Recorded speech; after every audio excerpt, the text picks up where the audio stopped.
এইসব মজলিসে আসার দ্বারা তাকওয়ার দৌলত অর্জন হয়, আল্লাহর ভয় অন্তরে পয়দা হয়। যেই তাকওয়া মুসলিম বিশ্বে এখন তাকওয়ারই অভাব, তাকওয়ারই সংকট। আমাকে আল্লাহ তাআলার দরবারে দাঁড়াতে হবে এবং এই দুনিয়ার প্রত্যেকটা কাজকর্মের হিসাব আল্লাহ তাআলার দরবারে দিতে হবে।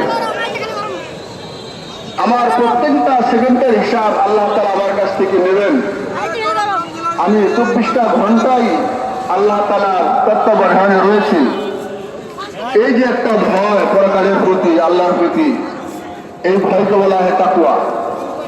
এই তাকওয়ারই অভাব। এই তাকওয়া না থাকার কারণে আজ দিন দিন মানুষের মধ্যে অপরাধ প্রবণতা বেড়েই চলছে।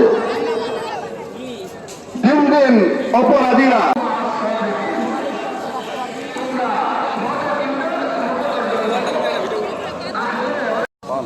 অপরাধ প্রবণতা মানুষের মাঝে বেড়েই চলছে। এটাকে কোনোভাবেই নিয়ন্ত্রণ করা যাচ্ছে না। দেখেন আমাদের 2004 সালে দুর্নীতি দমন কমিশন গঠন করা হয়েছে। তাতে কি এই 20 বছরে দুর্নীতি বাড়ছে না কমছে? কি বলেন আপনারা? চাঁদাবাজি বাড়ছে না কমছে? গোলা পাপাচার বাড়ছে না কমছে?